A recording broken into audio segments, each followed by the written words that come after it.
Ok, vale, esto ya está grabando, entonces vamos a comenzar. Entonces, reitero para todos, para todas, muy buenos días. Bueno, el día de hoy, entonces vamos a continuar con la temática de las derivadas, ¿cierto? Ya en las clases pasadas vimos pues primero cómo se define la derivada parcial, básicamente nada del otro mundo, ¿cierto? Simplemente tener presente respecto a qué variable vas a derivar y seguir las mismas reglas que ya seguías de tus cursos anteriores en cuanto a que si la derivada es una suma, una multiplicación, que si está de forma explícita o implícita, y digamos que lo relativamente nuevo que miramos es lo de la regla de la cadena que vimos la clase pasada. Y entonces digamos que con eso ya tienes, digamos, las nociones equivalentes a lo que ya habías visto en tus cursos previos para derivar. Es decir, en teoría ya tienes todas las herramientas para saber qué son las derivadas parciales, cómo se calculan y demás, ¿vale? Ahora lo que vamos a tratar de mirar es de manera análoga a como se hacía en los cursos de derivadas integrales o de cálculo uno y 2 ver alguna relación, primero, o bueno, ver aplicaciones que pueden llegar a tener las derivadas, ¿sí? Y en una segunda instancia, aunque de hecho vamos a empezar por allí, eh, ver la relación que tiene en el proceso de lo que es la derivación y la integración, ¿cierto? Em, Todo esto bajo qué, o sea, ¿qué es lo que nos motiva a pensar de que en este contexto de las derivadas parciales también vamos a tener una... Uy, no me aparece el tablero, espérenme. ¿Qué es lo que nos dice que va a haber una relación entre derivada e integral? Pues bueno, básicamente todo tiene que ver con lo que ya nosotros conocemos de ¿cómo se llama? De, pues de nuestros cursos previos. Si bien ustedes recordarán, ¿cierto? Vamos a colocar por acá recordar,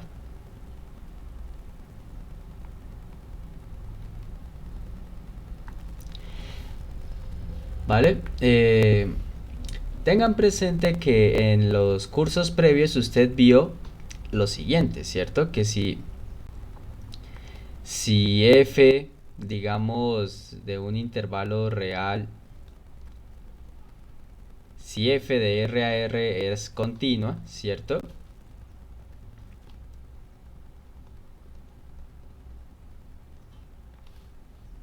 Se podía garantizar que existía una función f mayúscula, ¿cierto? También que vaya de los reales a los reales, eh, diferenciable o derivable, ¿cierto?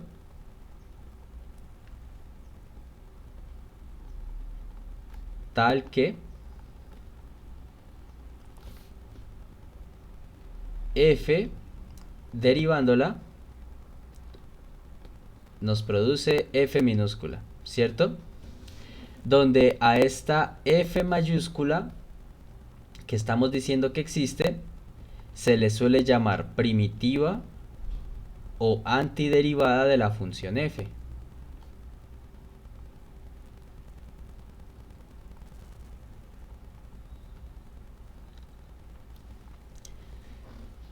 ¿Cierto? Que básicamente esa función f mayúscula que estoy mencionando allí, fíjense, nosotros estamos diciendo, dada una función f minúscula, hallar otra que al derivarla me dé la primera función que, pues, que tenía, ¿cierto?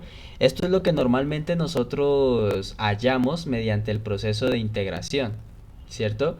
Dada una función, al calcular la integral obtenemos una función que al derivarla nos dé la función que estamos integrando. El proceso de integración tiene, o sea, nos garantiza obtener esto gracias a un resultado teórico de matemáticas que se conoce como teorema fundamental del cálculo, que es el que nos establece que toda función continua tiene una primitiva o antiderivada, ¿cierto? El teorema fundamental del cálculo es un poquito más, es un poquito más explícito, digámoslo así, y te dice la forma exacta que tiene esta f mayúscula, pero digamos que para los fines que quiero presentarles aquí, que es simplemente recordar que para toda función va a existir otra, que al derivarla nos da la función original, pues no es necesario que lo escriba de la manera tan exacta que nos dice el teorema fundamental, ¿no? Con esto que recuerden que para cualquier función continua va a haber una antiderivada, es más que suficiente, ¿vale? Y de hecho, el teorema fundamental del cálculo, así como puede ser sobre toda la recta real, más precisamente es sobre intervalos abiertos, ¿cierto? Es más, creo que aquí voy a tomar un poquito más de espacio.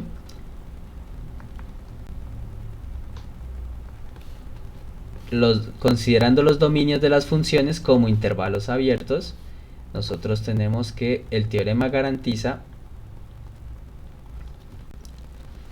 que la antiderivada es continua y derivable en ese mismo dominio, ¿cierto? Y no contento con esto, la manera en cómo calculamos integrales también viene apoyada con este resultado, ¿cierto? Que es lo que nosotros conocemos como segundo teorema fundamental del cálculo. Si tenemos una integral desde a hasta b, ¿cierto? De una función que sabemos, una función f minúscula que sepamos es continua en el intervalo desde a hasta b, ¿cierto? Si nosotros sabemos que la función que estamos integrando está aquí, pues por el teorema fundamental del cálculo va a existir una función f mayúscula que es una antiderivada, ¿cierto? Y lo que llamamos segundo teorema, que es lo que hemos estado utilizando básicamente desde que, bueno, para calcular cualquier tipo de integrales, es que tomamos a esa antiderivada y la evaluamos en el extremo superior, ¿cierto? Y le restamos a esa misma antiderivada, pero ahora evaluada en el extremo inferior, ¿cierto? Donde a este resultado se le conoce como segundo teorema fundamental del cálculo.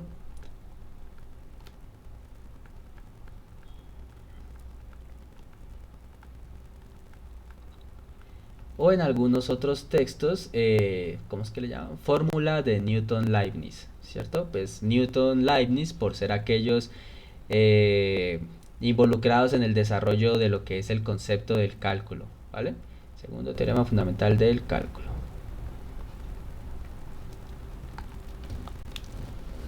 Entonces fíjense que esos dos resultados que básicamente hacemos uso de ellos desde el momento en que sabemos de el concepto de derivada y de integral, establece la relación que hay entre ellos, ¿sí? Porque para calcular una integral necesitamos conocer una función que al derivarla me dé la función que estamos integrando, ¿sí? Y básicamente con estos resultados tenemos una noción de que la derivada y la integral son procesos inversos entre sí. ¿Listo? Pero aquí todo muy bonito porque digamos que es en el caso de funciones más, entre comillas, digámosle, elemental que hay, ¿sí? Pero ya estamos viendo que, pues bueno, en primer lugar, esta integral, la integral desde a hasta b para funciones de una única variable, en teoría ya vemos que de las integrales que hay es tal vez la más sencilla.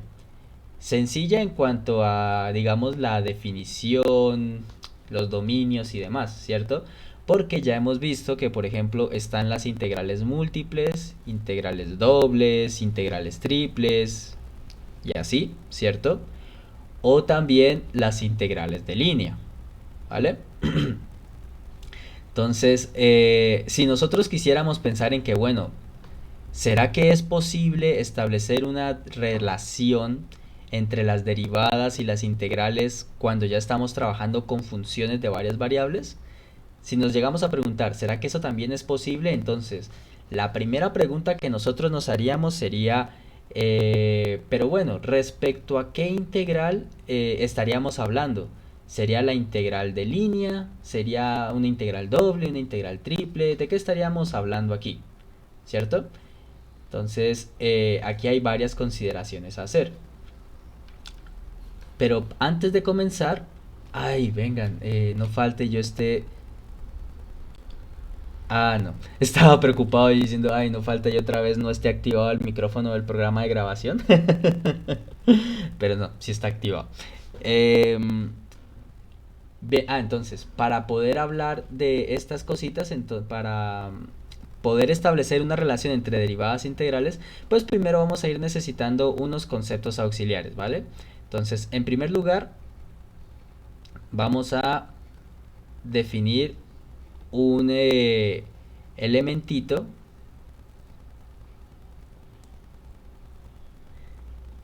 que de hecho nos va a ayudar mucho también en otras cosas posteriores que miraremos de la derivada, que es el gradiente o vector gradiente también, ¿vale?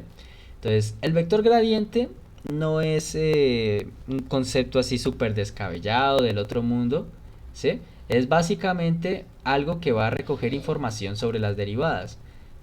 Está definido para campos escalares, ¿sí? de Pueden ser de las n variables que sean, 2 3 lo que sea. Entonces, si tenemos un campo escalar, se define su vector gradiente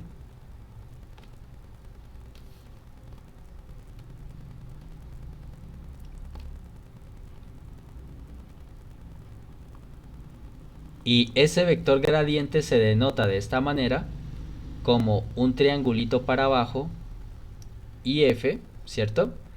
El triangulito denota la operación de tomar a la función f y calcularle el gradiente, ¿vale? En algunos libros lo escribirán así como grad de f, ¿sí?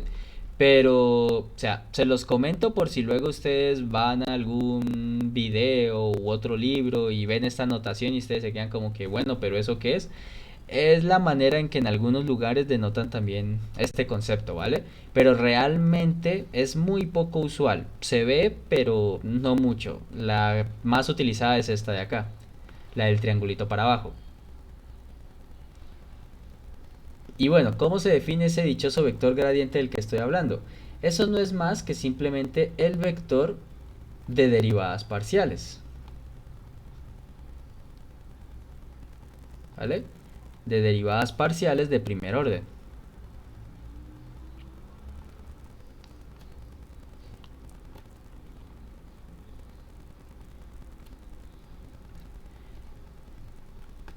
Es decir, básicamente el gradiente de f evaluado en un punto x, por definición es lo siguiente, ¿vale?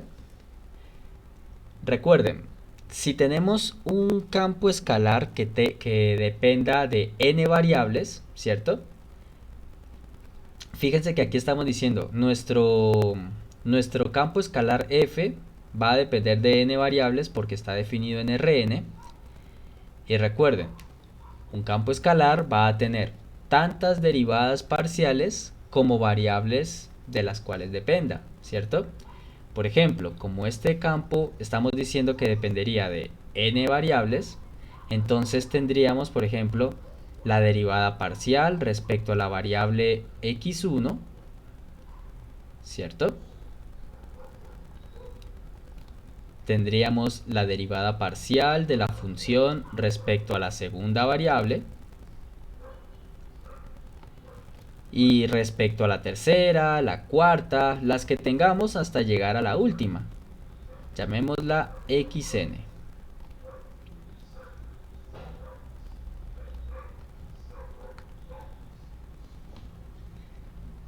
Y fíjense que la construcción del gradiente es de manera ordenada, ¿sí? Es de manera muy ordenada. En la primera componente del vector gradiente tiene que ir la derivada parcial respecto a la primera variable. En la segunda componente irá la derivada parcial respecto a la segunda variable. En la tercera irá la derivada respecto a la tercera variable y así sucesivamente, ¿vale? No es que, vale, entonces en la primera si es un campo en R2, por ejemplo, en la primera componente voy a colocar la derivada respecto a Y y en la segunda respecto a X porque yo soy antisistema, yo no sigo las reglas, pues no, así no funciona la cosa, ¿vale? La construcción del vector gradiente tiene que ser de manera ordenada. ¿Listo?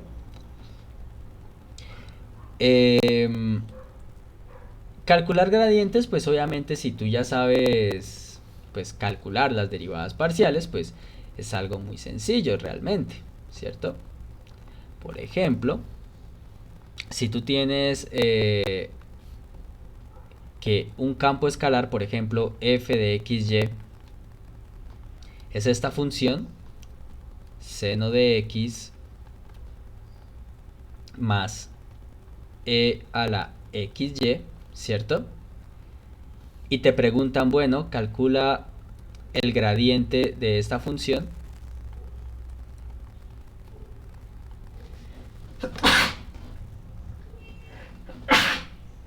Ay, perdón. Entonces, tienes esta función que les estoy dando aquí, ¿cierto? Seno de x más e a la x por y. Y te dicen, calcula el gradiente de dicha función f minúscula, ¿cierto?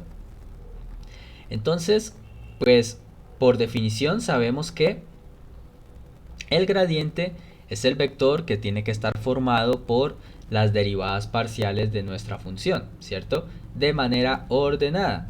En la primera componente tendremos que colocar perdón, la derivada de la función respecto a x y en la segunda componente irá la derivada parcial respecto a la segunda variable que es y. ¿Vale? Insisto, si no quieren errores en sus cálculos, las derivadas parciales se colocan de manera ordenada en cada componente. ¿Vale? Y pues nada, ya lo que seguiría sería simplemente calcular las derivadas parciales, ¿cierto? Derivada parcial respecto a x de nuestra función nos daría coseno de x más y e a la x por y, ¿cierto? Y si calculamos ya la derivada parcial respecto a y, aquí nos daría x e a la xy, ¿cierto? Y ya estaría, algo tan sencillo como eso. ¿Listo? Entonces, lo que quiero que observemos es que simplemente el concepto de gradiente, pues no es que sea algo súper pues, complejo ni nada por el estilo. Si tú ya sabes derivar parcialmente, pues simplemente es formar un vector con esas derivadas parciales que tú ya aprendiste a calcular, ¿vale? Básicamente eso es lo que tenemos de nuevo en este concepto, ¿vale? Hasta este punto, ¿vamos bien? ¿Hay alguna pregunta? ¿Algo que no haya quedado claro?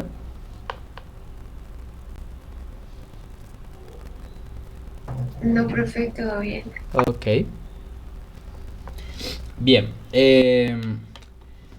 Entonces hago yo una pregunta aquí. Fíjense que para el gradiente, ¿cierto? ¿A quién le puedes calcular el gradiente? A un campo escalar. ¿Listo? Calculamos el gradiente, ¿cierto? Nos da, bueno, nos da es lo que da. ¿Qué tipo de función de las que hemos estado mirando es el gradiente?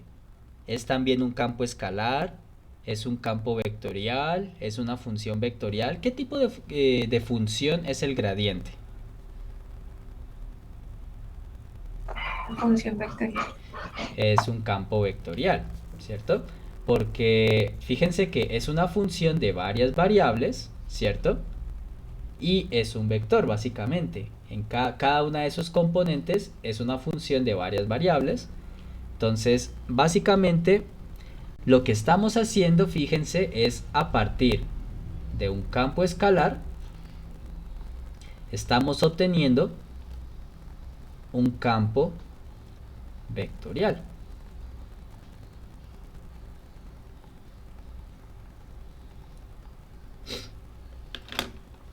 ¿Sí? Y fíjense que es el campo vectorial que recoge la información de todas las derivadas parciales. O sea, este elemento que tenemos es básicamente el que recoge toda la información que tiene que ver con las diferentes razones de cambio que puede tener nuestra función f. Y entonces observen que aquí ya empieza a haber una ligera diferencia entre lo que tú conocías para las funciones de una variable y cómo cambia ya ligeramente el contexto cuando pasamos de dos variables a más, ¿sí? Observen, para las funciones de una única variable, pues como que no había mucha complicación al respecto, ¿cierto? Porque tú tienes una función de una variable, ¿cierto? Y la que era la antiderivada era también una función de una variable, iba de los reales a los reales, no se involucraban vectores por allí ni nada por el estilo, ¿cierto? Y teníamos estos resultados de acá. Entonces, no importaba si estábamos trabajando con la función original o con la antiderivada, digámosle así, ¿sí? No importaba eso. ¿Por qué? Porque a fin de cuentas los dos objetos, digamos que eran funciones del mismo tipo. La f minúscula acá es una función de variable real y la f mayúscula acá también, ¿sí? Pero miren, ya cuando pasamos al contexto de funciones de varias variables, el gradiente es un campo vectorial. Y el campo escalar, pues, bueno, es la función de la que proviene, perdón, de este gradiente, es un campo escalar, ¿vale?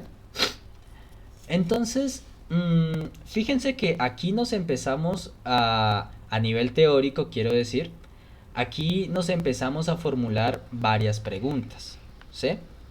La primera tiene que ver con la primera observación que hice hace un rato, miren.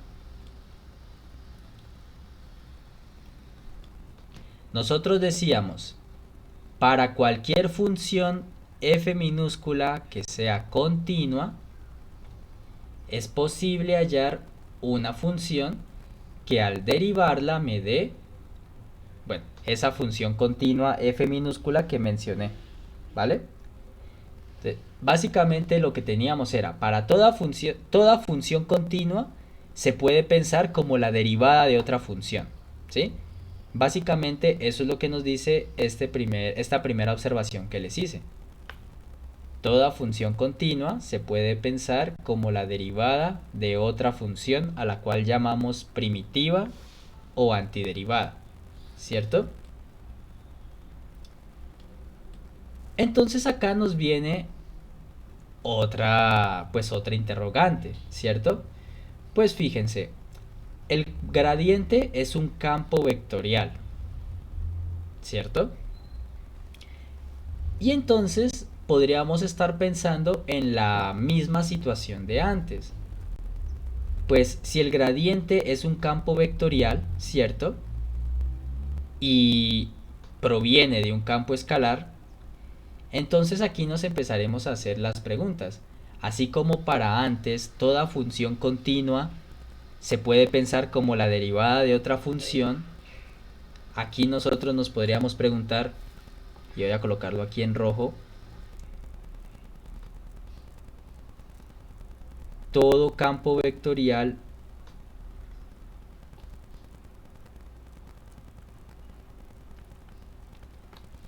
es el gradiente de alguna función.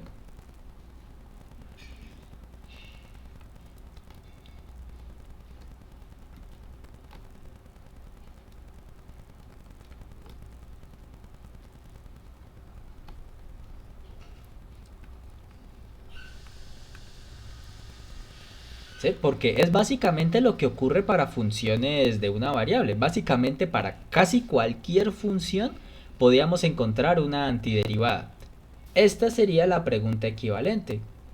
Si para todo campo vectorial es posible encontrar un campo escalar del cual él provenga siendo un gradiente, ¿cierto? Y realmente la respuesta a esta pregunta, pues haciendo un spoiler allí casi que automáticamente, es que no, ¿vale? Obviamente esta respuesta no puede tener una respuesta afirmativa porque realmente la teoría es mucho más compleja de lo que creemos que es, como para pensar que va a ser tan simple y decir, no, sí, esto siempre va a ser posible. Realmente no. Hay un campo especial, hay un tipo de campo, perdón, especial,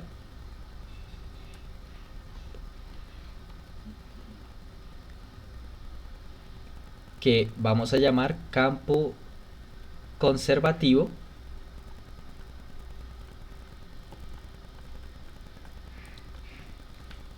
que son los que van a satisfacer esta pregunta que nos estamos formulando, ¿cierto? ¿Qué es un campo conservativo? Pues básicamente eh, lo que voy a escribir, ¿vale? Decimos que un campo vectorial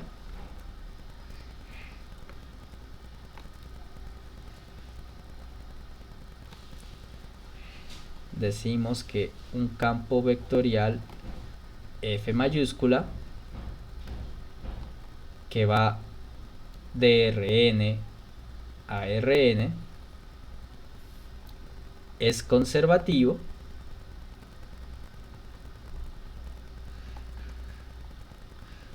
si existe un campo escalar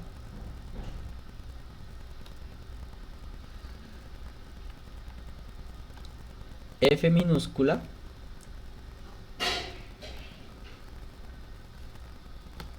tal que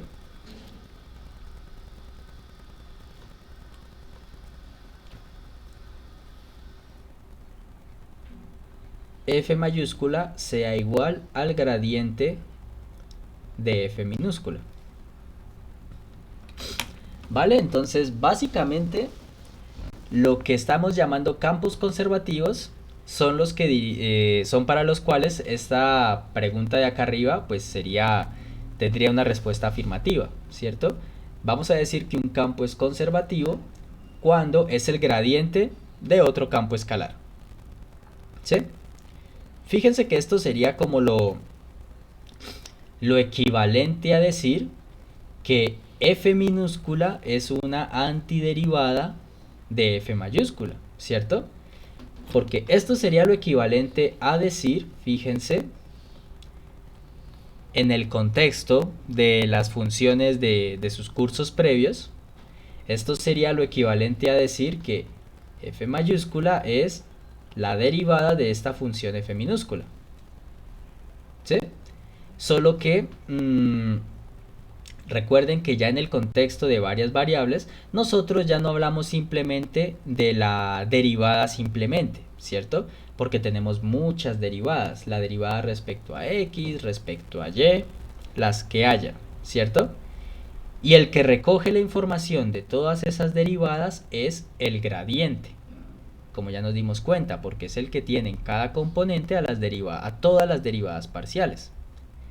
Entonces, es por eso que en estos casos era necesario introducir el concepto de gradiente y pues bueno, considerar esta igualdad que tenemos aquí. ¿Listo? Entonces, básicamente, el concepto de campo conservativo es eso, ¿vale? El nombre conservativo tiene algo que ver con cuestiones de física, que cuando ya veamos la relación entre la derivada y la integral, pues esto será un poco más claro. ¿Listo? Pero bueno, entonces ahora la pregunta sería, vale, no para todo campo vectorial podemos pensar en que ese campo sea un gradiente. Para que esto sea afirmativo, el campo tiene que ser, como ya me lo están definiendo aquí, conservativo. ¿Listo? Pero entonces, esto es una cadena de preguntas. Pero entonces ahora la pregunta sería, ¿bajo qué condiciones nosotros podemos garantizar que un campo vectorial pues resulte ser conservativo? ¿Cierto? Y realmente es una pregunta, digamos, en matemáticas un poco técnica. Ya le daremos respuesta un poquito más adelante. Pero entonces, vamos a enfocarnos ahorita en otra cuestión, ¿vale? Ya volveremos a resolver la pregunta de cuándo un campo es conservativo, pero vamos entonces ahora a tratar de hacerlo, lo que se dice, eh, lo que es equivalente al proceso de integración indefinida de sus cursos previos. Me explico. Espérense que el lápiz no funciona. Ya. Para cuando nosotros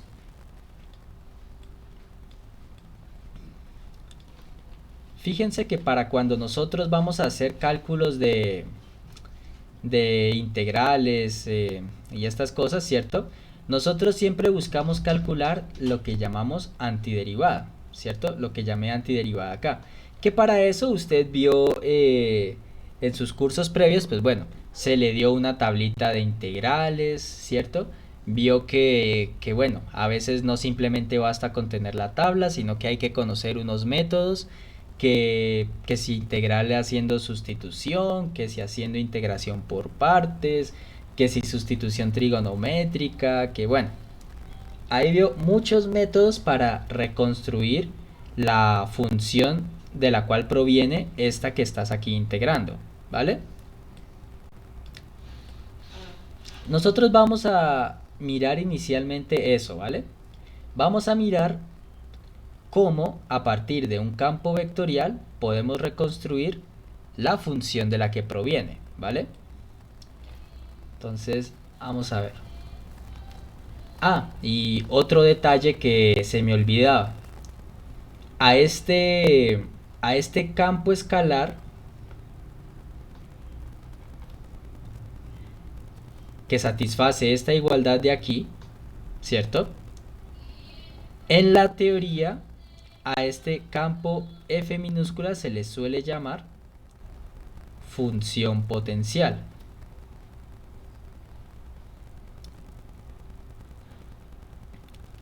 ¿Vale? Entonces, como para que vayamos familiarizándonos con la nueva terminología. Acá en vez de derivada vamos a decir el gradiente, ¿vale? Y en vez de antiderivada la vamos a llamar función potencial, pero en esencia los conceptos son lo mismo. Entonces, ahora vamos a ver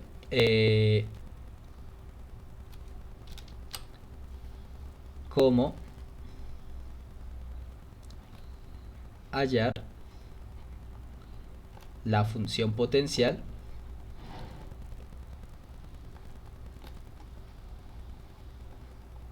de un campo conservativo.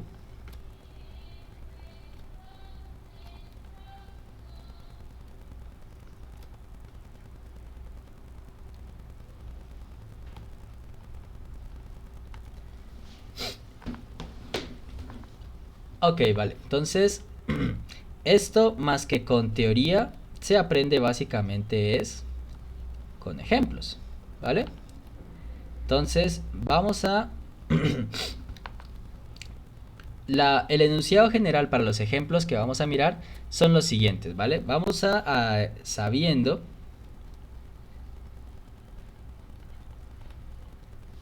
que los campos vectoriales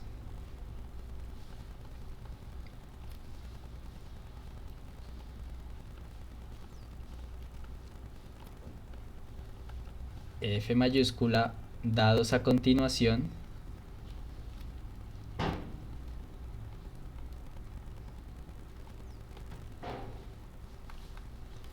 son conservativos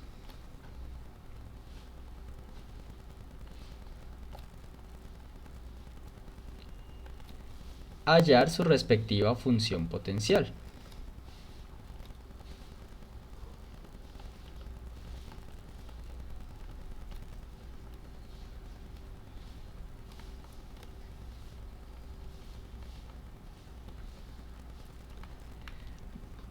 ¿Vale? Entonces, básicamente el ejercicio, los ejercicios, perdón, van a consistir en que yo les doy un campo vectorial, ¿vale? Todavía no hemos visto la teoría de cómo decidir si un campo vectorial es conservativo o no. Pero de momento vamos a asumir que los campos que le voy a dar sí son conservativos, ¿vale? Que de hecho no es solo asumir, en efecto lo son, solo que de momento no nos vamos a enfocar en justificar por qué lo son, ya veremos posteriormente eso. Y sabiendo que son conservativos, pues vamos a hallar la función potencial de la cual provienen. ¿Listo? Entonces vamos a mirar un primer ejemplo y yo creo que podemos también hacer un segundo ahorita. Entonces vamos a tomar esta función f de x, y,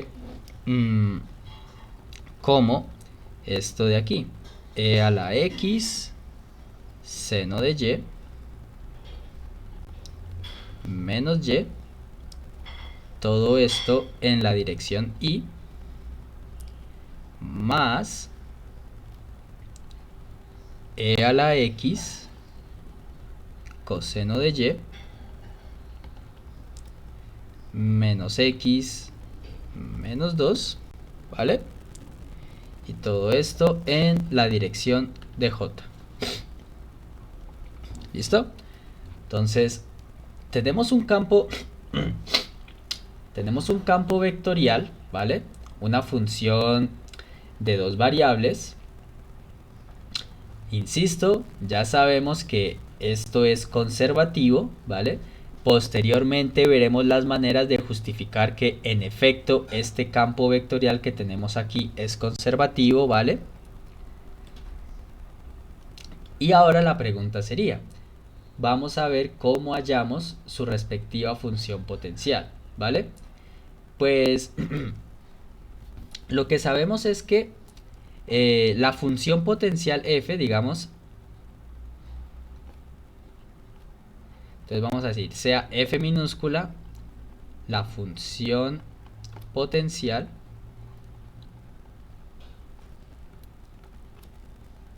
de f mayúscula, ¿vale? Entonces aquí usted se tiene que apegar de las definiciones que conoce, ¿cierto? En este caso, pues la definición de que esto es conservativo y de la función potencial, que se satisface por el hecho de que f minúscula sea la función potencial de f mayúscula. Pues esta igualdad de acá arriba, miren, la que da la definición. Si f minúscula es la función potencial, es porque su gradiente debe ser igual a f mayúscula, ¿vale? Entonces partimos de allí.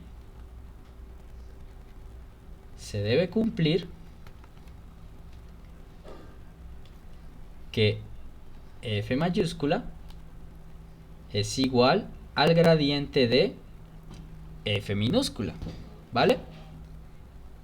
Y empezamos a desglosar esta información. Esta ecuacioncita chiquitita que tenemos aquí, tenemos que irla expandiendo y desglosándola, ¿vale? Por un lado tenemos a f mayúscula. F mayúscula, pues ya lo tenemos acá definido, ¿cierto? Está en términos de I y J, pero lo podemos expresar pues en componentes, ¿cierto? Entonces, f mayúscula viene siendo e a la x seno de y menos y. Y en la segunda componente tenemos e a la x coseno de y menos x menos 2, ¿cierto? Y todo esto en la segunda componente. Y eso es f mayúscula, ¿cierto? Del otro lado de la igualdad tenemos el gradiente de f, ¿cierto? F minúscula en principio tú no sabes quién es, pues precisamente es la función que estamos queriendo hallar, ¿cierto? Pero aunque tú no conozcas a f, tú conoces en teoría la definición del gradiente, ¿cierto? El gradiente, pues recuerden, es una función es un vector, perdón, formado por lo que vienen siendo las derivadas parciales de la función f. El campo vectorial original depende de dos variables, si ustedes se dan cuenta, ¿cierto? Eso significa que esta función f mayúscula que tenemos aquí, f minúscula, perdón, también debe depender de dos variables. Y por lo tanto, este gradiente va a ser una función de dos componentes. En la primera estaría la derivada parcial respecto a la primera de las variables. Y en la segunda componente va a estar la derivada parcial respecto a lo que sería la segunda de las variables, ¿cierto? Y ahí tenemos entonces ya más expandida la igualdad de la cual partimos, ¿vale? Y pues bueno, jóvenes, aquí lo que tenemos es una igualdad entre dos vectores, ¿cierto? ¿Qué podíamos concluir cuando dos vectores eran iguales?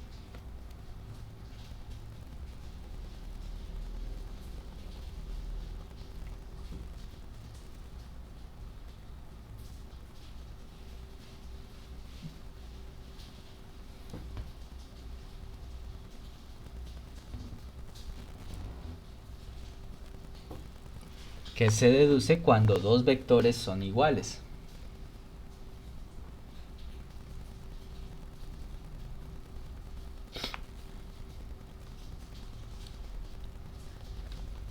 Que tiene el mismo tamaño y dirección, diría yo. Sí, pero no tiene tanto que ver con eso. La pregunta que formulo tiene más que ver con las componentes. ¿Qué podemos decir de las componentes si sabemos que los vectores son iguales? ¿Cómo, perdón? Que las componentes también son iguales. Exactamente. Recuerden que, gracias. Recuerden que cuando dos vectores son iguales, de manera ordenada, qué feo es así, de manera ordenada, primera componente debe ser igual a la primera componente de acá, ¿cierto? Y asimismo, segunda componente de acá tiene que ser igual a la segunda componente de la derecha, ¿cierto? Entonces, vamos a desglosar eso de allí. Y obtenemos entonces dos igualdades, ¿cierto? Por un lado, la igualdad de las primeras componentes, es decir, por un lado tenemos que la derivada de f respecto a x va a ser igual a la primera componente de acá, que sería e a la x seno de y menos y. Y por otro lado, la igualdad de las segundas componentes. ¿Listo? Entonces te queda algo así, e a la x coseno de y menos y menos x menos 2. Ok, ¿listo? Entonces obtienes estas dos igualdades, ¿vale? Entonces fíjense que hasta el momento lo único que hemos hecho es pues ir expandiendo qué significa la igualdad entre f mayúscula y el gradiente de f minúscula, ¿vale? Tenemos esto aquí. Ahora fíjense en lo siguiente. Vamos a etiquetar estas ecuaciones. A la primera ecuación vamos a llamarla 1 y a la segunda ecuación vamos a llamarla 2. Observe que 1 y 2 nos dan información, tal vez no de la f minúscula original, pero sí nos dan información de las derivadas parciales. Vamos a enfocarnos de momento en la ecuación 1, ¿vale? Entonces, ¿qué pasa con la ecuación 1? Tú tienes que aquí esto es la derivada parcial de la función respecto a x, y acá tú tienes que esto es e a la x seno de y menos y, ¿vale? Esta es la ecuación 1. Y esto es la derivada, ¿vale? Vamos a suponer por un momento, que aquí no fuera derivada parcial, ¿vale? Sino que fuera la derivada normalita, ¿vale? Es más, hasta la voy a escribir como f', ¿vale? Pero esto no lo escriban, esto es simplemente para que sepan hacia dónde vamos. Tú tendrías que f' de x es esto, ¿vale? Es decir, la derivada de la función f es igual a esto que yo te estoy dando aquí. ¿Qué tendrías que hacer tú si yo te digo, hállame cuál era la función original que al derivarla me da esto? ¿Qué sería lo que tendríamos que hacer?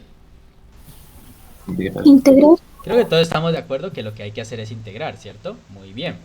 Entonces, lo que tú harías sería integrar a ambos lados, haces el cálculo que te dé aquí, ¿cierto? Y pues bueno, así responderíamos la pregunta que estoy formulando, ¿vale? Pero, digamos que aquí, si bien no estamos del todo mal encaminados al hacer eso, hay que tener una cierta consideración, ¿vale?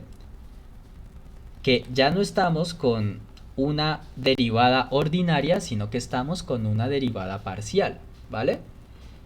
Ahora aquí, digamos que en el contexto de la pregunta que les hice hace un momento, ustedes me dicen, vale, integrar y ya está. Y fíjense que es tan simple la respuesta por el sentido de que no nos tenemos que preocupar de que, bueno, integramos y ya está, pero no nos preocupamos respecto a qué variable hay que hacerlo, porque pues en el contexto de las funciones de una única variable, pues como solo es una única variable, se entiende que integraríamos respecto a dicha variable. Aquí es un contexto de funciones de dos variables, ¿sí? La respuesta correcta sigue siendo la que ustedes dijeron, integrar, ¿sí? Pero aquí sí tenemos que formularnos la pregunta de respecto a quién voy a integrar, ¿vale? Y la respuesta se la da la variable respecto a la cual está indicada la derivada parcial, ¿vale? Como esta derivada parcial es respecto a x, si tú quieres hallar la función original de la cual proviene, entonces vas a tener que integrar respecto a x, ¿vale? Entonces digamos que ese es como que el pequeño cuidado o consideración que hay que tener en este pequeño proceso, ¿vale? Escogimos la primera igualdad, que era una derivada respecto a x, entonces la integral hay que tomarla respecto a x, ¿vale?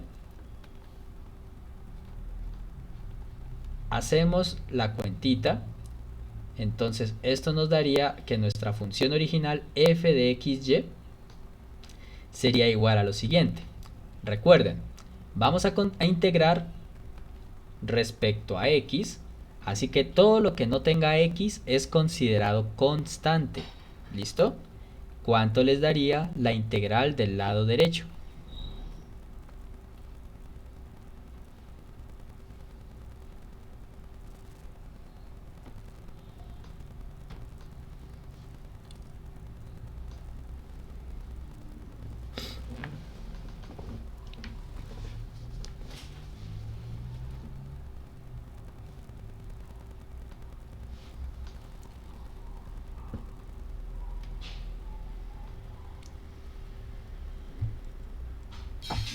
daría e a la x menos x por seno de y menos xy. Espérame a ver, tú me dices daría e a la x menos, ¿qué cosa? Em, Coseno. Ah, creo que da más coseno, ¿Por qué más? porque eso no es un menos lo que hay ahí. Espérame, esto que puse aquí era para resaltar que son x. Ah, que es una multiplicación. Sí, Ya, sí. perdón un momento. Ah, vale, tranquilo.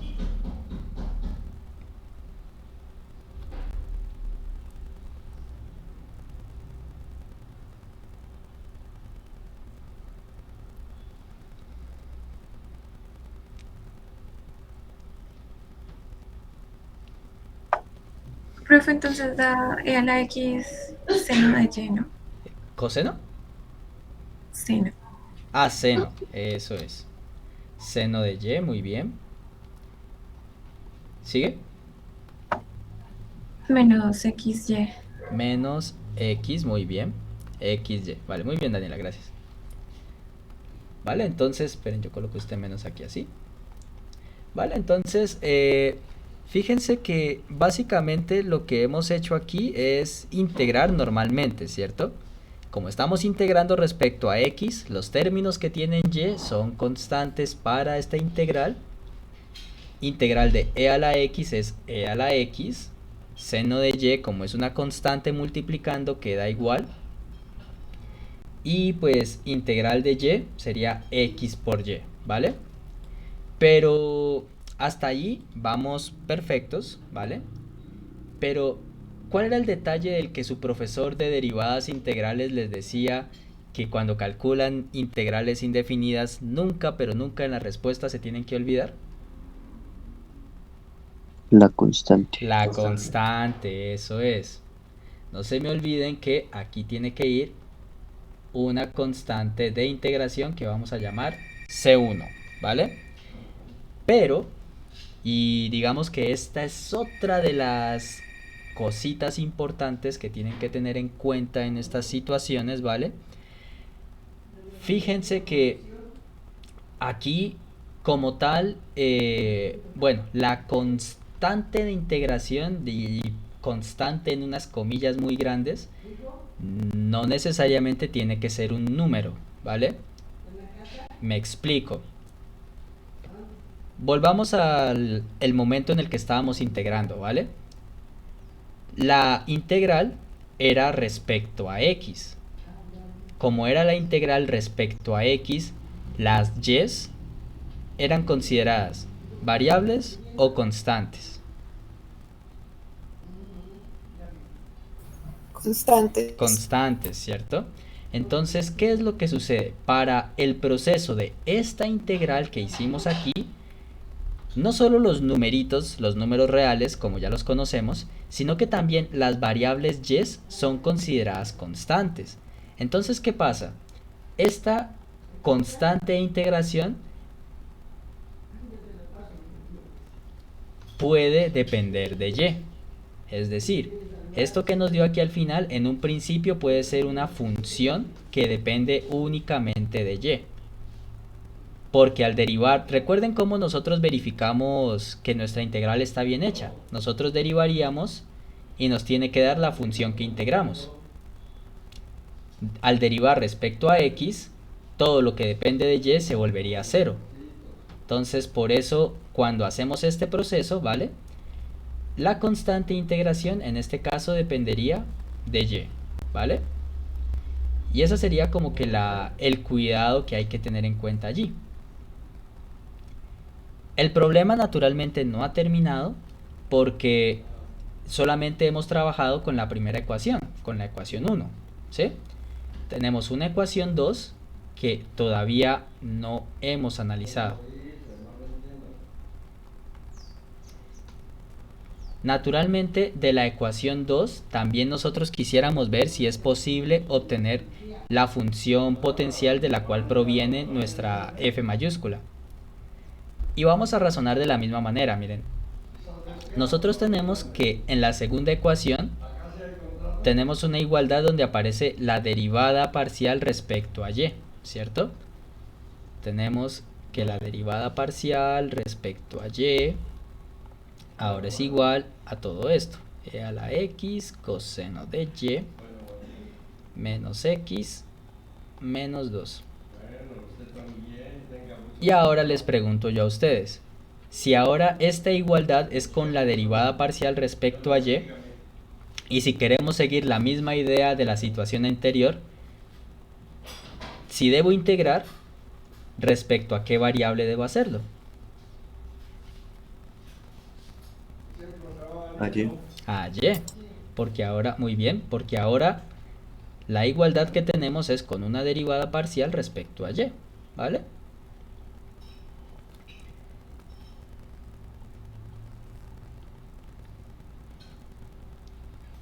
¿Cómo nos queda ahora la integral del lado derecho? Quedaría e a la x Ajá, seno de y seno de... menos xy Ajá, menos 2y más la constante 2 sería. ok, vale, vamos parcialmente bien, Paula. La parte de las funciones me la dijiste perfecta. Aquí era menos xy. O sería constante 1 de x. Eso es. Ahora la constante, muy bien, sería respecto a x. ¿Listo? Entonces tenemos e a la... Perdón, aquí algo me faltó. Ah, no, ahí estamos. Ah, no, perdón, aquí no era 2x, aquí era 2y. Menos 2y. Entonces, hasta esto que acabé de escribir, ¿cierto? Es básicamente hacer el cálculo de la integral respecto a y.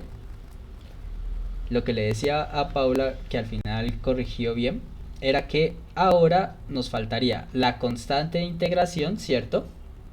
Pero como ahora la integral era respecto a y, entonces nuestra constante en este caso termina dependiendo de x, ¿cierto? Y pues nada, entonces ya tenemos lo que arrojaría el proceso de integración en los dos casos, ¿vale? ¿Qué viene ahora? Pues dar nuestra respuesta. Y ahora la pregunta sería, ¿cómo queda entonces exactamente nuestra respuesta? ¿Qué es lo que debemos escoger? ¿Sí? Porque básicamente tenemos dos opciones, ¿cierto? Lo que nos dio al integrar la ecuación 1 y lo que nos dio al integrar la ecuación 2.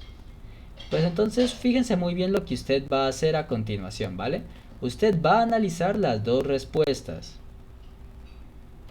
Va a mirar los términos que están en común en cada una de ellas. ¿Cuáles son los términos que aparecen en las dos posibilidades de respuesta?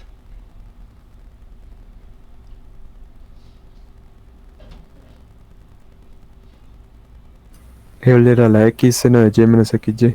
Ajá, muy bien, gracias. Entonces, fíjense que estos dos términos que acabo de subrayar son los que están comunes en las dos respuestas, ¿cierto? Entonces, tenemos que esos dos términos comunes sí o sí tienen que venir acá. E a la x seno de y menos x por y, ¿vale? Nos quedan los términos residuales, llamémosles así, ¿vale? Pero entonces fíjense muy bien en lo siguiente. Aquí es donde tienes que pues analizar bien tus respuestas. En la primera opción, fíjense que nos dice, es posible que la respuesta final deba tener también una función que dependa exclusivamente de y, ¿vale? Miren las otras opciones. Hay algo que en este caso sería solo una. Miren la otra opción. Y fíjense que justamente tenemos un término que depende únicamente de y, ¿cierto? Esto nos dice que esta función constante que debería aparecer arriba es esta que está acá abajo, menos 2y. Por lo tanto, también la colocamos. ¿Sí? El otro lado de la otra cara de la moneda es cuando nos fijamos en el término que sigue. Acá nos dice que también es posible que pueda haber un término que dependa solamente de x. Pero comparemos con lo que hay arriba y observen que pues ya no hay más términos de los cuales yo pueda disponer. Entonces, esta constante 2 que nos dice que en principio era posible que estuviera, no va en la respuesta, ¿vale? Las constantes, estas funciones constantes, llamémoslas así, ¿vale? Para decidir si van al final en la respuesta o si no van, ustedes tienen que comparar con las otras posibilidades que obtuvieron. Y pues analizar. Si aparece algo que se asemeje a esto que me dio, tiene que ir en la respuesta. Si no lo hay, como en el caso de C sub 2, se descarta. Y una vez terminados de analizar todos los términos, obtenemos entonces lo que sería la respuesta de nuestro problema. ¿Vale? Que sería esa funcioncita de allí. Y de hecho, pues si usted quiere verificar, le puede calcular el gradiente a esta función y darse cuenta de que en efecto le va a dar la f mayúscula con la que inició el ejercicio por acá arriba. ¿Listo?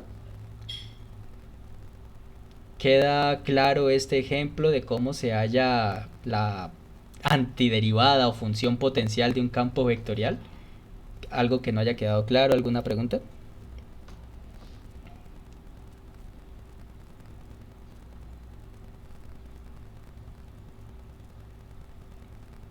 Bueno, entonces, si no hay preguntas, creo que, wow, me pasé bastante de la hora normal del receso. Entonces, vamos a descansar, ¿vale? Vamos a tomar agüita, tomar café, lo que sea que hagan en el receso. A las 8:25 retomamos la clase con el siguiente ejemplo, ¿vale? Vale.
Bueno, entonces vamos a retomar.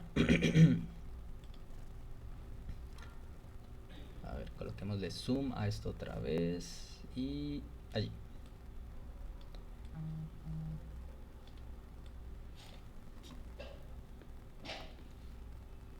Entonces vamos a un segundo ejemplo.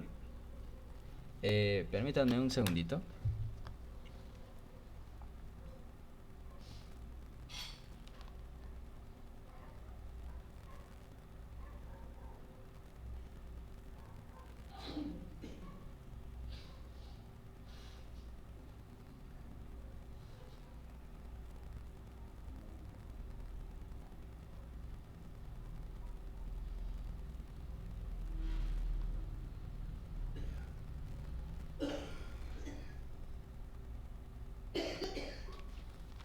Ya. Entonces recuerden el enunciado, ¿vale? Estamos dando por hecho que los campos vectoriales que les estoy dando aquí en pantalla, eh, damos por hecho ya que sabemos que son conservativos y lo que estamos haciendo es hallar la respectiva función potencial, ¿vale? A ver, yo creo que para evitar confusiones de que luego no digan que si es una Z o es un 2, vamos a hacer la Z con un palito en el medio, a lo Dragon Ball.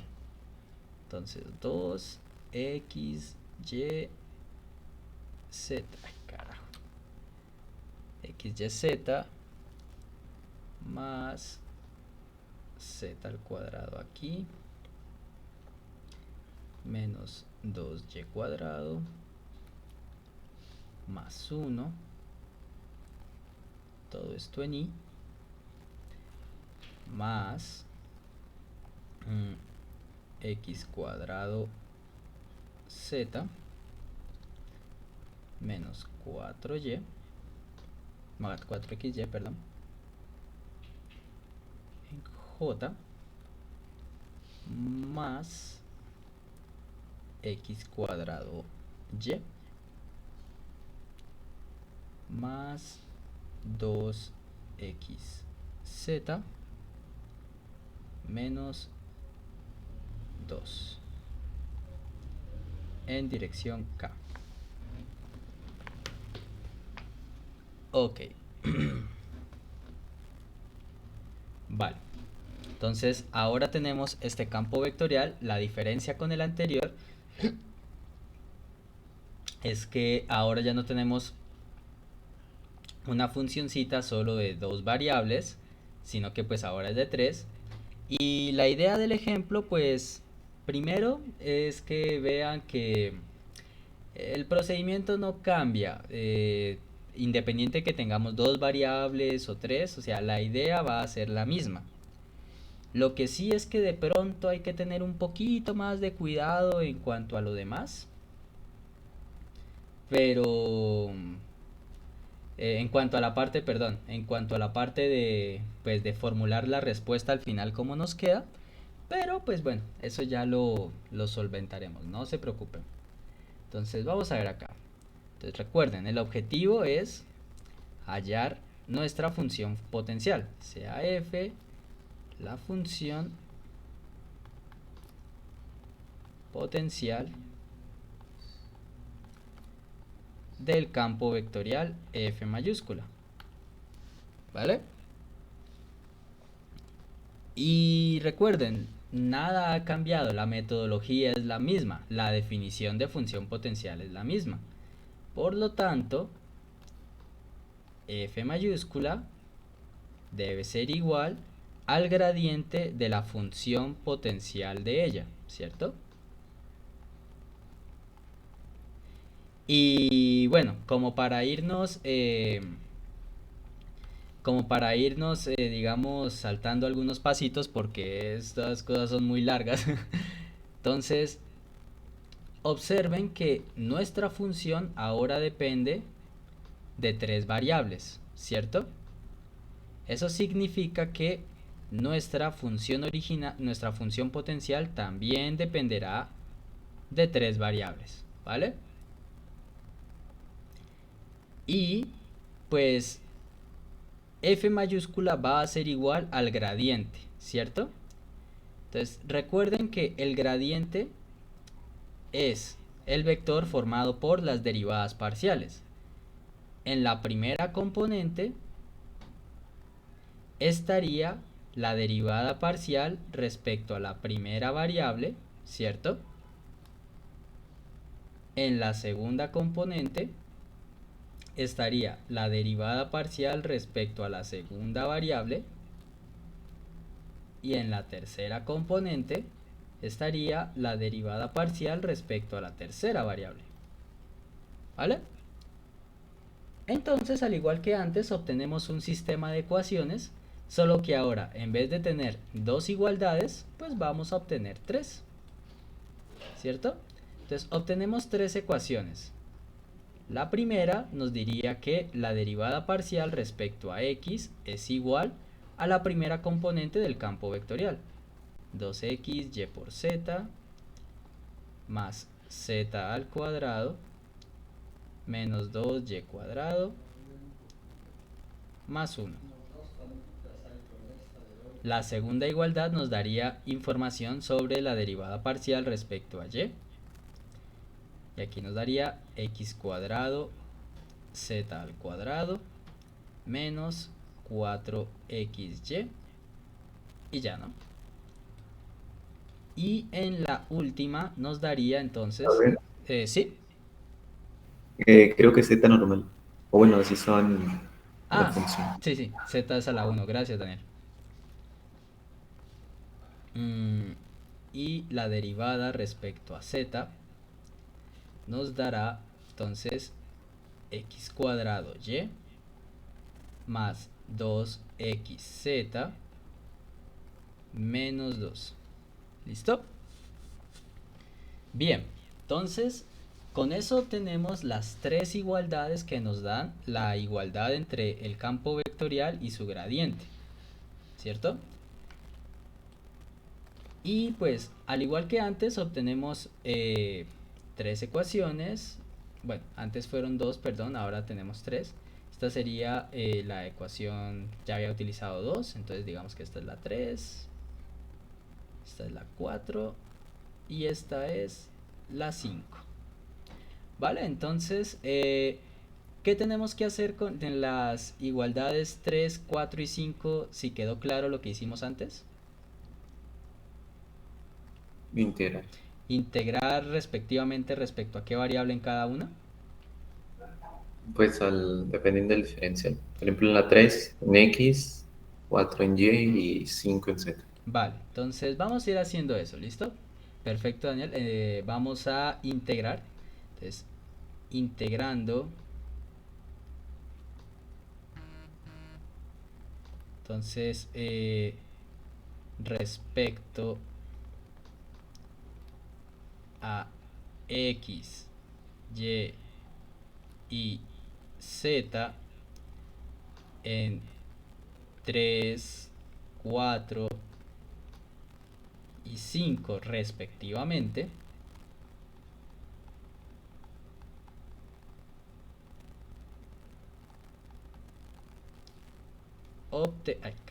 Obtenemos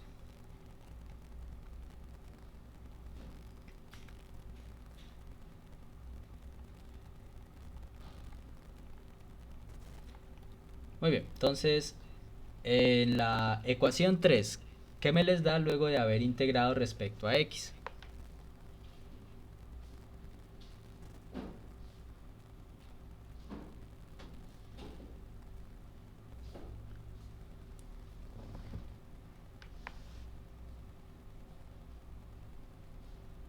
X cuadrado, Y, Z, A ver, entonces tenemos x cuadrado yz, sigue por favor. Z cuadrado por X Ok, menos 2X, Y cuadrado más X. menos 2x y cuadrado más x. Muy bien, Daniela. Más x. Y Profe, eso, dime. ahí la constante se colocaría en 2. Bueno, buena pregunta, Daniel, y a eso iba justamente. Entonces recuerden que el problema no termina simplemente con calcular las integrales de cada cosita, sino que hay que colocar nuestra constante de integración. Sigue siendo solo una, ¿vale? Pero, y aquí es donde tenemos que tener presente lo siguiente, miren. En este caso tenemos tres variables, x, y y z, ¿cierto? Integramos respecto a x. ¿Quiénes vienen siendo las variables, entre comillas, constantes en este caso? Y y z. Y y z, correcto. Entonces, esta función constante C1 es una función que va a terminar dependiendo de esas dos variables, ¿vale? Porque todo lo que no dependa de x, es decir, algo que dependa exclusivamente de y y de z, puede terminar siendo constante, ¿vale? Entonces digamos que esta es la particularidad de cuando trabajamos ahora con más variables. Sigue siendo solo una función constante, ¿vale? Pero la denotamos de esta manera. ¿Listo? Teniendo en cuenta eso, entonces díganme por favor qué les da al integrar 4 respecto a y.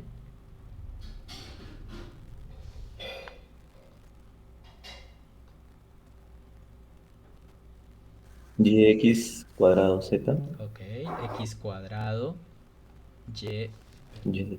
yz. ¿Sigue? Menos 2xy cuadrado. Ajá. Menos 2. Ay, estoy usando el que no es. Menos 2xy cuadrado. Más c2 xz. Xz. Muy bien. En este caso, la constante 2 depende solo de x y z porque la integral era respecto a y. Y entonces, en el último, ¿qué nos da?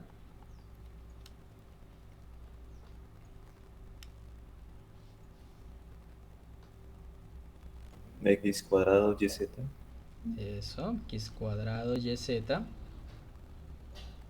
Más xz cuadrado. xz cuadrado, ajá. Menos 2z. No, Me- menos z cuadrado. menos 2. No, sí, Menos era menos 2z. Muy bien. ¿Y al final? la más c3 Ujú. xy. xy, muy bien. Perfecto. Eso es. Muy bien. Vale, entonces con eso tenemos ya nuestras tres posibilidades, ¿cierto? La que obtuvimos de cada igualdad integrando respecto a x, y y z, ¿vale? Bien, entonces lo que nos queda finalmente es dar nuestra respuesta. Vale, más bien por tanto.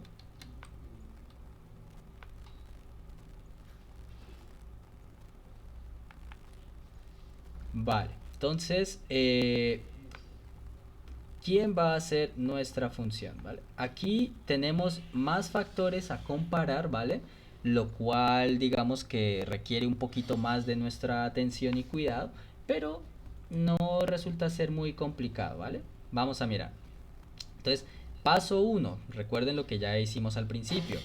Mirar las tres opciones y determinar si hay algún término común en todas y cada una de ellas. ¿Lo hay? Y si lo hay, ¿cuáles son? X cuadrado yz. Creo que cuando estábamos dando la respuesta nos dimos cuenta que este estaba presente siempre. X cuadrado y z, ¿cierto? X cuadrado y z. Muy bien. Y creo que no hay más, ¿no? No, no hay más que estén en las tres, ¿no? Bien. Vale. Entonces, ahora, ¿qué es lo que tienen que hacer? Pues miren, lo que hay que mirar a continuación es, pues vamos a ir en orden, ¿listo? Vamos a ir mirando la primera, luego, bueno, luego la segunda y la tercera. Y vamos a ver qué términos se pueden estar recogiendo dentro de estas funciones constantes que aparecen, ¿vale? Por ejemplo, observen. En la primera respuesta, ¿vale? Tenemos el término, vamos a subrayar con naranja. Tenemos el término x por z al cuadrado, ¿vale? El término x por z al cuadrado lo observamos en la tercera opción también de respuesta, ¿cierto? ¿Ustedes qué dicen? ¿El término xz cuadrado podría estar recogido también en la segunda respuesta? Por la constante, profe, ¿no? Exactamente, muy bien.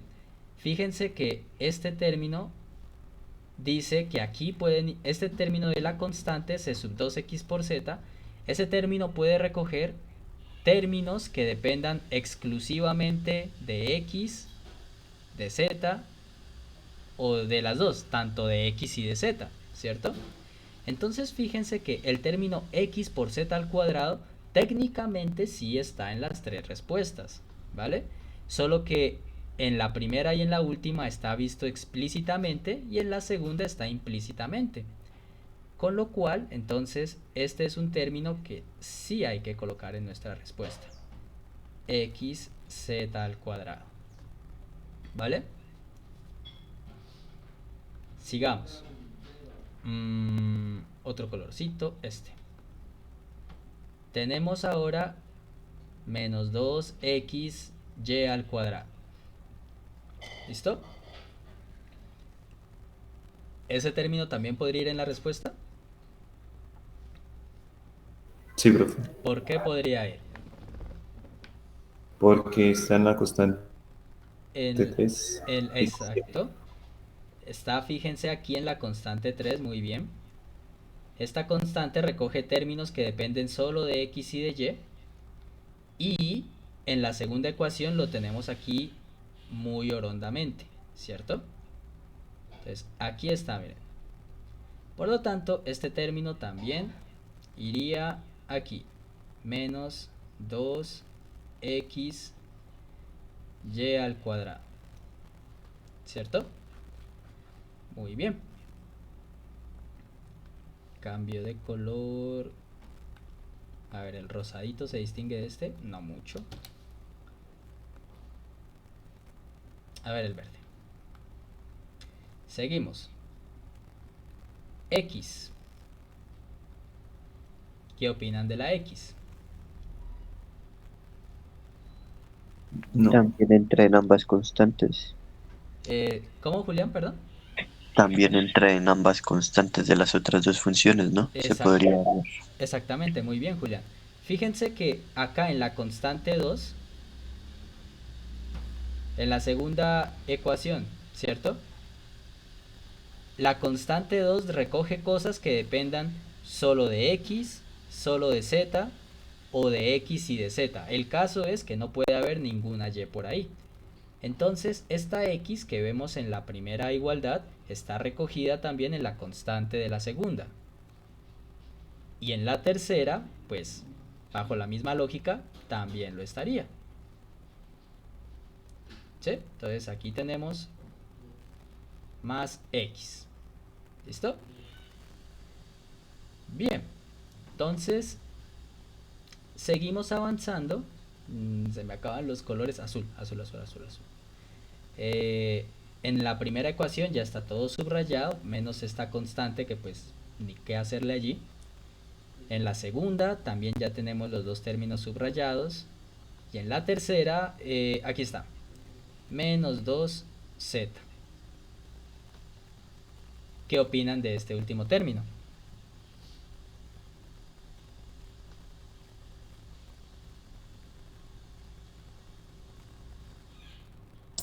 Pasa lo mismo que el anterior, profe. ¿En cuáles estaría recogido, Derly? En la primera y la segunda. Exactamente, en la primera constante de acá, muy bien.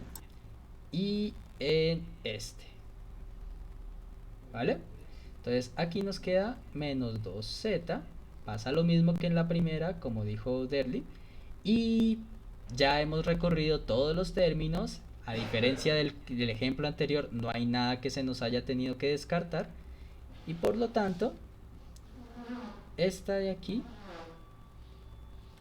termina siendo entonces la respuesta a la pregunta de cuál es el campo escalar potencial de nuestra función inicial, ¿vale? ¿Queda claro entonces la manera en cómo hay que razonar en este tipo de ejercicios o queda alguna duda?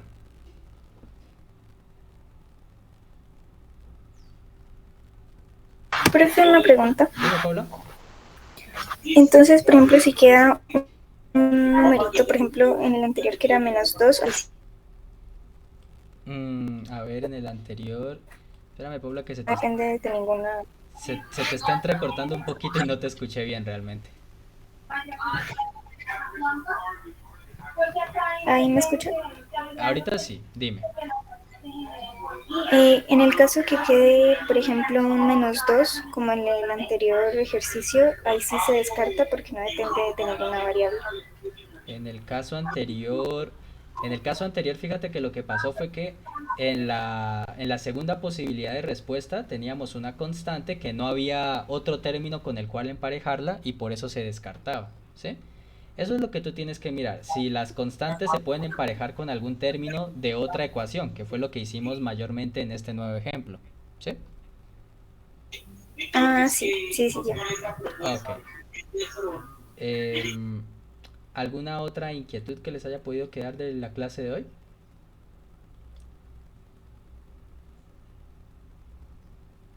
Bueno, jóvenes, entonces por hoy es suficiente, pero no quiero terminar sin antes decirles que para la siguiente clase me van a hacer una pequeña consulta con la cual voy a iniciar pues ya hablando la siguiente clase, ¿vale?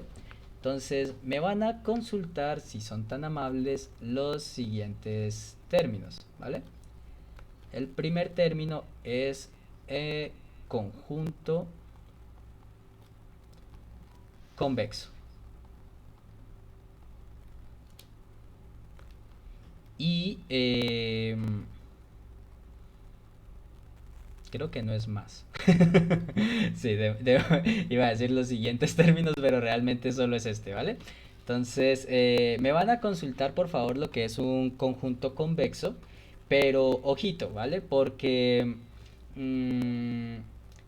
o sea, yo sé que uno puede ir mirar en Wikipedia y estas cosas y de pronto allí les va a salir una definición toda rara en donde les diga que para todo número que la cosa escrita como que x1 menos teta z, bueno, les pueden dar como que ecuaciones más o menos parecidas a esto, ¿sí? Yo no quiero una definición matemática tan formal ni nada por el estilo, no, ¿sí? Eso sí quiero dejarlo claro. No quiero que busquen una definición tan formal de lo que es un conjunto convexo. En páginas tipo Wikipedia y estas cosas, allí pueden remitirse. Además de esta definición formal, también le suelen dar una definición en palabritas, así como muy sencillita, muy intuitiva, que usted diga, ah, vale, entonces eso es un conjunto convexo, ¿vale? Eso es más que todo lo que quiero que busquen. Una definición no muy formal, ¿sí? Lo suficientemente, digamos, coloquial y bien explicada como para que usted tenga una noción de qué son ese tipo de conjuntos que yo le estoy diciendo. De todas maneras, yo la siguiente clase pues obviamente les voy a preguntar, bueno, cuéntenme qué encontraron y pues miramos algunas cositas como para que se entienda bien en efecto qué es esto, ¿vale? ¿Queda claro lo que hay que consultar? Sí, profe. Vale, entonces, wow, de las primeras veces que acabamos súper temprano. Entonces, no siendo más, jóvenes, les agradezco la atención. Hoy sí estuvo el micrófono activado, entonces no hay riesgo de que la segunda hora haya quedado muteada. De nuevo pido disculpas por el inconveniente de la última grabación. Cuídense mucho, tengan un buen resto de día y de semana. Y ya nos vemos la siguiente clase, que creo que sí es el lunes, ¿no? Sí. Que estén muy bien, cuídense mucho. Vale, profe, gracias. Hasta luego. Vale, hasta luego, que estén bien. Profe. Dime.